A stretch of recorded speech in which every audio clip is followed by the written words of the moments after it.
Assalamualaikum warahmatullahi wabarakatuh. Selamat siang, Pak Sandi.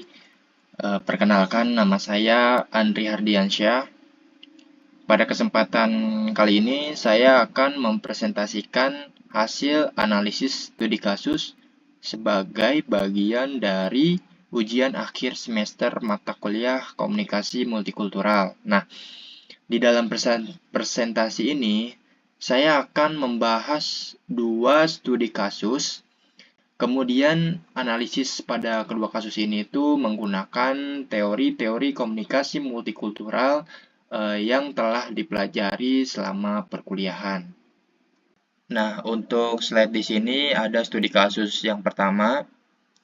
PT Sinergi Nusantara adalah sebuah perusahaan teknologi nasional yang berpusat di Jakarta. Tahun ini, perusahaan melakukan ekspansi dan membuka kantor operasional baru di luar Jakarta dengan merekrut talenta-talenta lokal dari berbagai latar belakang suku, ras, dan agama.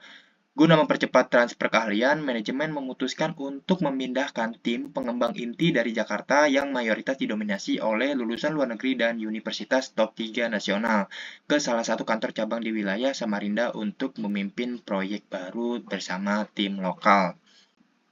Namun, dalam beberapa bulan berjalan, atmosfer kerja di kantor cabang tersebut memburuk akibat hambatan komunikasi antar budaya. Beberapa situasi yang terjadi diantaranya, yang pertama, beberapa manajer senior dari Jakarta secara terbuka sering membanding-bandingkan etos kerja tim lokal dengan standar kerja di Jakarta.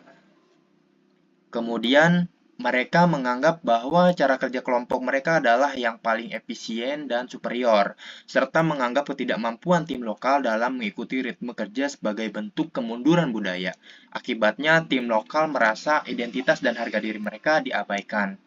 Dan yang kedua, beberapa manajer dan karyawan yang berasal dari lulusan universitas top nasional dan luar negeri merasa bahwa tim lokal kurang berwawasan dan tertinggal, sehingga sulit untuk adaptasi. Oleh karena itu, mereka sering dikucilkan dalam interaksi informasi di luar jam kerja. Selain itu, ada pandangan dari sebagian karyawan senior bahwa pekerja perempuan atau karyawan yang berusia lebih tua di kantor tersebut dianggap kurang adaptif terhadap teknologi baru yang diterapkan perusahaan. Hal ini memicu prasangka psikologis yang berujung pada tindakan diskriminatif terselubung, seperti enggan memberikan bantuan kerja atau menutup ruang diskusi kelompok. Dan yang terakhir, konflik memuncak ketika diadakan rapat evaluasi proyek. Akibat perbedaan gaya komunikasi dan ketidakmampuan mengelola citra diri sosial di lingkungan multikultural, terjadi salah paham yang besar. Perwakilan dari tim Jakarta cenderung mendominasi percakapan tanpa melakukan penyesuaian gaya bicara, sementara tim lokal memilih menarik diri atau avoiding karena merasa harga diri kelompok mereka diserang di depan forum, produktivitas proyek pun menurun drastis. Kemudian di sini ada pertanyaan. Pertanyaan pertama untuk studi kasus ini, sebutkan apa saja bentuk-bentuk penyebab terjadinya konflik antar budaya berdasarkan pada studi kasus di atas. Jelaskan mengapa hal tersebut dapat terjadi. Nah, konflik di PT Sinergi Nusantara itu terjadi karena adanya perbedaan cara berpikir, kemudian cara berkomunikasi, dan kurangnya sikap saling menghargai antara tim Jakarta dan tim Samarinda. Nah, penyebab yang pertama adalah etnosentrisme. Kalau kita tahu ya, etnosentrisme itu kan sikap ketika seseorang menganggap budaya atau cara yang dimilikannya itu paling baik dibandingkan dengan orang lain. Nah, di kasus ini tuh tim dari Jakarta merasa cara kerja mereka itu lebih modern, lebih efektif, dan lebih benar gitu. Akibatnya mereka memandang cara kerja tim Samarinda itu sebagai sesuatu yang kurang baik. Nah, sikap seperti itu membuat tim lokal merasa tidak dihargai sehingga hubungan kerja menjadi kurang nyaman. Nah, untuk penyebab yang kedua adalah stereotip. Nah, stereotip ini merupakan penilaian atau anggapan terhadap suatu kelompok tanpa benar-benar mengenal mereka. Nah, tim Jakarta kan sudah memiliki anggapan tuh di awal bahwa karyawan lokal kurang berpengalaman, kemudian kurang mengikuti perkembangan. Padahal kan mereka tuh belum tentu semua orang tuh seperti itu. Karena sudah memiliki penilaian negatif sejak awal, makanya terjadilah komunikasi yang tidak terbuka. Nah, untuk penyebab yang ketiga adalah prasangka dan diskriminasi.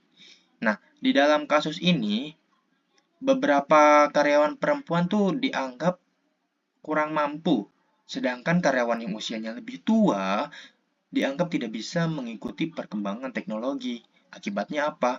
Mereka kurang dilibatkan dalam diskusi maupun pengambilan keputusan. Hal ini tuh atau tindakan itu seperti membuat mereka merasa tidak dihargai. Kemudian penyebab yang terakhir adalah perbedaan gaya komunikasi. Nah, tim Jakarta itu kan cenderung berbicara dengan cara yang tegas, kemudian ingin mengatur jalannya pekerjaan, sementara tim dari Samarinda memilih diam dan menghindari konflik. Karena apa? Karena tuh mereka merasa kurang nyaman. Sebenarnya masalah yang sebenarnya ini tuh bisa bicarakan gitu kan dengan baik. Tapi dalam kasus ini justru semakin besar karena komunikasinya tidak berjalan dengan baik. Baik, kita lanjut ke pertanyaan kedua ya. Berikan rekomendasi solusi strategis untuk mengatasi perpecahan pada situasi tersebut dengan berlandaskan pada teori-teori, minimal 2 teori yang sudah dipelajari sebelumnya. Nah, untuk pertanyaan tersebut, sebenarnya konflik itu dapat diatasi dengan membangun komunikasi yang saling menghargai dan menerapkan beberapa teori komunikasi antar budayanya. Nah, untuk mengatasi masalah tersebut, solusi pertama itu menggunakan teori communication accommodation theory atau teori akomodasi komunikasi. Nah, teori ini tuh menjelaskan kalau kita berkomunikasi dengan orang lain, kita perlu menyesuaikan cara berbicara agar lawan bicaranya tuh merasa nyaman. Tujuannya tuh bukan supaya mengubah diri kita sepenuhnya, tapi tuh untuk mencari cara komunikasi yang bisa diterima oleh kedua belah pihak. Nah, kalau diterapkan pada kasus ini kan tim Jakarta tuh sebaiknya mengurangi sikap yang terlalu mendominasi gitu kan. Mereka tuh perlu lebih banyak mendengarkan pendapat dari tim Samarinda ini dan juga menggunakan cara berbicara yang lebih menghargai, tidak terlalu menyinggung gitu. Kemudian di sisi lain, tim Samarinda juga perlu lebih percaya diri. Supaya apa? Supaya ketika menyampaikan ide dan pendapatnya, jadi bukan hanya satu pihak yang menyesuaikan diri, tetapi keduanya itu sama-sama berusaha membangun komunikasi yang lebih baik. Nah, untuk yang kedua, ada anxiety uncertainty management. Nah, solusi berikutnya itu menggunakan teori ini, atau teori manajemen kecemasan dan ketidakpastian. Nah, teori ini tuh menjelaskan bahwa ketika kita berinteraksi dengan orang yang memiliki latar belakang berbeda, biasanya tuh awalnya pasti muncul rasa canggung, terus ada keraguan atau bahkan prasangka yang kurang baik. Nah, kalau rasa tersebut tidak dikelola, akibatnya apa? Akibatnya tuh komunikasi bisa menjadi tidak efektif. Sama seperti kasus ini, perusahaan itu harusnya dapat mengadakan pelatihan komunikasi antar budaya supaya setiap karyawan memahami bahwa setiap daerah itu pasti punya kebiasaan dan cara kerja yang berbeda. Dengan adanya pelatihan tersebut, karyawan tuh tidak akan mudah memberikan penilaian negatif kepada rekan lainnya gitu kan. Nah, jadi tujuan teori ini tuh sebenarnya bukan untuk mengurangi prasangka, maksudnya teori ini tuh bertujuan untuk mengurangi prasangka dan meningkatkan rasa saling memahami agar kerja sama tim itu menjadi lebih baik. Nah, untuk yang ketiga itu ada face negotiation theory. Nah, ini tuh teori negosiasi muka. Nah, kata muka bukan berarti wajah secara fisik gitu kan, tetapi lebih kepada harga diri atau citra seseorang. Setiap orang tuh pasti punya rasa ingin dihargai ketika berkomunikasi.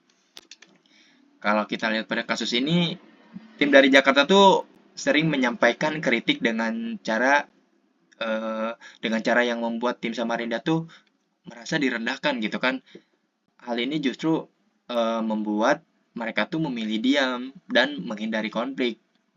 Karena itu, cara yang lebih baik adalah memberikan masukan dengan bahasa yang sopan, kemudian tidak mempermalukan orang lain di depan banyak orang, dan juga tetap menghargai pendapat setiap anggota tim. Kalau harga diri seseorang tetap dijaga, kan mereka tuh biasanya akan lebih terbuka gitu untuk bekerja sama.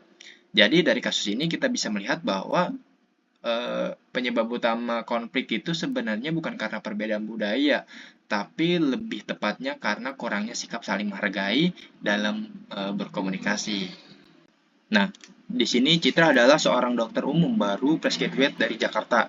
Tahun ini, ia memilih untuk ambil bagian di proyek kemanusiaan yang digagas oleh Kementerian Kesehatan di sebuah wilayah pedalaman Kalimantan yang memiliki tradisi budaya sangat kuat dan tertutup. Proyek kemanusiaan tersebut berfokus pada edukasi dan tindakan penekanan penyebaran virus Ebola yang terdeteksi muncul di sana. Nah, Citra itu ditunjuk sebagai dokter yang memimpin tim, terdiri dari 5 perawat di sebuah desa, top 3 nasional. Nah, ke salah satu kantor cabang wilayah Samarinda untuk memimpin proyek baru bersama tim lokal. Di minggu-minggu awal, Citra mengalami kecemasan yang luar biasa. Ia merasa sangat asing karena adanya perbedaan bahasa yang mencolok, kebiasaan hidup sehari-hari, serta gaya komunikasi nonverbal masyarakat lokal yang sering kali ia salah artikan karena merasa identitas kelompoknya sangat berbeda jauh dengan warga lokal. Citra cenderung menarik diri dan menghindari interaksi sosial kecuali untuk urusan medis yang mendesak. Ia merasa tidak percaya diri, sementara di sisi lain beberapa rekan kerja lokal menilai Citra bersikap kaku dan kurang motivasi untuk membaur. Ada satu ketika, kepala adat setempat sempat mengkritik pendekatan Citra yang dianggap terlalu mendikte karena hanya menggunakan pesan-pesan verbal instruktif tanpa menghormati norma musyawarah setempat. Akibatnya, efektivitas program kerja di lapangan menurun drastis karena adanya resistensi dan rasa ketidakpastian yang tinggi di antara kedua belah pihak. Citra sadar bahwa jika ia tidak mengubah kompetisi komunikasi multikulturalnya, maka proyek kemanusiaan ini akan gagal total. Pertanyaan pertamanya, analisislah mengapa Citra mengalami kendala besar dalam membangun komunikasi yang efektif di awal penempatannya dengan mengacu pada Uncertainty Management, teori, dan bagaimana Citra semestinya dapat bertindak berdasarkan pada 6 aksioma pada teori tersebut. Nah, teori ini tuh menjelaskan kalau komunikasi akan menjadi tidak efektif ketika seseorang mengalami kecemasan atau anxiety dan ketidakpastian atau uncertainty yang terlalu tinggi saat berinteraksi dengan orang yang memiliki latar belakang yang berbeda gitu kan. Nah, di kondisi inilah yang dialami oleh Citra sebagai dokter dari Jakarta. Ia datang ke daerah pedalaman yang memiliki budaya, bahasa, dan kebiasaan yang sangat berbeda. Karena belum memahami lingkungan tersebut, akhirnya Citra tuh menjadi bingung, kurang percaya diri, bahkan merasa dia tuh takut melakukan kesalahan. Nah, Citra tuh memilih mengurangi interaksi di sini dengan masyarakat. Padahal kan semakin sedikit dia berkomunikasi kan malah justru itu semakin sulit juga gitu kan membangun kepercayaan dengan warga. Kemudian di sini tuh ada beberapa kendala yang dialami oleh Citra. Nah, menurut teori eh, AUM ini tuh ada beberapa hal yang perlu dilakukan agar komunikasi menjadi lebih efektif gitu kan. Yang pertama adalah self concept atau meningkatkan konsep diri. Nah, Citra tuh harus lebih percaya diri dan tidak merasa dirinya tuh orang luar. Ia tuh harus melihat tuh sama dirinya sendiri sebagai bagian dari masyarakat yang sedang bekerja juga sama untuk menjaga kesehatan bersama.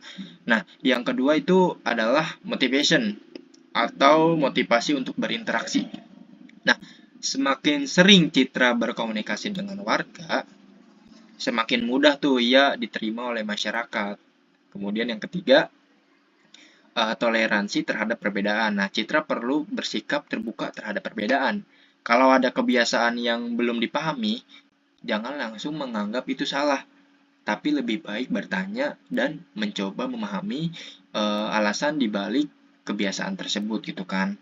Kemudian yang keempat itu adalah social categorization. Ini tuh mengurangi jarak sosial. Jangan sampai muncul pemikiran bahwa kami adalah tenaga medis dan mereka adalah warga. Sebaliknya, citra itu perlu mencari kesamaan agar hubungan menjadi lebih dekat. Kemudian yang kelima adalah situasional proses. Nah, menghormati budaya setempat. Misalnya dengan mengikuti kebiasaan musyawarah dan menghargai tokoh adat sebelum menjalankan program kesehatannya gitu kan. Kemudian yang terakhir itu ada connection. Nah, ini tuh maksudnya memperbanyak interaksi dengan masyarakat gitu. Tidak hanya saat memberikan pelayanan kesehatan, tapi juga melalui obrolan santai, kita mencoba pendekatan gitu agar hubungan menjadi lebih akrab. Lanjut ke pertanyaan kedua, rumuskanlah sebuah strategi komprehensif agar Citra dapat bertransformasi menjadi komunikator yang kompeten di wilayah tersebut dan beri saran gaya komunikasi mana saja yang tepat digunakan olehnya selama proyek kemanusiaan tersebut berlangsung. Nah, di sini tuh strategi transformasi Citra menjadi komunikator kompeten. Di antaranya itu yang pertama itu membangun empati gitu. Artinya, Citra itu tidak boleh langsung menganggap bahwa masyarakat itu sulit diatur atau menolak program kesehatan. Nah, ia tuh harus gitu memahami alasannya tuh kenapa masyarakat bersikap seperti itu. Nah, bisa jadi kan mereka belum mengenal tenaga medis atau memiliki pengalaman yang berbeda gitu kan dengan sebelumnya. Nah, kemudian ada strategi berikutnya yaitu memahami budaya konteks tinggi. Nah, budaya konteks tinggi itu kan budaya yang telah mengutamakan eh, budaya yang lebih mengutamakan hubungan baik, kemudian rasa hormat dan kepercayaan gitu dibandingkan penyampaian informasi secara langsung. Nah, itu sebelum menjalankan program kesehatan, kita sebaiknya berkomunikasi terlebih dahulu dengan kepala adat gitu kan atau tokoh masyarakat. Nah, untuk gaya komunikasi dalam kasus ini gaya komunikasi yang paling tepat adalah yang pertama equalitarian style. Nah, ini tuh gaya komunikasi yang menekankan kesetaraan. Jadi Citra tidak hanya berbicara tetapi juga mau mendengarkan pendapat masyarakat. Nah, dengan cara ini tuh warga akan merasa dihargai gitu sehingga lebih mudah menerima informasi yang diberikan. Kemudian yang kedua ada structuring style. Nah, ini tuh gaya digunakan ketika Citra menjelaskan langkah-langkah pencegahan Ebola. Nah, informasinya tuh harus disampaikan dengan jelas, runtut dan mudah dipahami agar masyarakat tuh tidak salah memahami prosedurnya. Nah, sebaliknya nih, ada juga gaya komunikasi yang dihindari. Yang pertama adalah withdrawal style. Nah, ini tuh komunikasi dengan gaya menarik diri dari lingkungan. Nah, kalau Citra jarang berinteraksi kan, masyarakat otomatis akan semakin sulit gitu kan percaya sama si Citra. Kemudian yang kedua itu ada controlling style. Nah, komunikasi ini tuh terlalu banyak memerintah atau memaksa. Jadi kalau Citra menggunakan cara ini, masyarakat tuh justru bisa merasa tidak dihargai dan akhirnya tuh menolak program yang dibawa sama Citra. Nah, jadi kalau kita simpulkan sebenarnya masalah utama yang dialami oleh Citra tuh bukan hanya perbedaan budaya, tetapi karena ia belum mampu mengelola rasa cemas, kemudian ketidakpastian saat berkomunikasi, dengan menerapkan teori ini kan harusnya bisa membangun empati. Nah, jadi dapat disimpulkan bahwa masalah utama yang dialami Citra tuh bukan hanya perbedaan budaya, Tapi juga karena si Citra ini tuh belum mampu mengelola rasa cemas dia, kemudian rasa ketidakpastian saat berkomunikasi. Makanya dengan menerapkan teori AUM, kemudian membangun empati, menghormati budaya lokal, dan menggunakan gaya komunikasi yang tepat, nah hubungan antara Citra sama masyarakat tuh akan menjadi lebih baik. Nah, kalau kepercayaan masyarakat sudah terbentuk kan, otomatis program pencegahan Ebola yang dibawa oleh Citra ini tuh akan lebih mudah diterima dan dijalankan bersama dengan masyarakat gitu. Sekian presentasi dari saya. Mohon maaf apabila masih terdapat kekurangan dalam penyampaian maupun isi materi. Terima kasih atas perhatian Pak Sandi. Saya akhiri. Wassalamualaikum warahmatullahi wabarakatuh.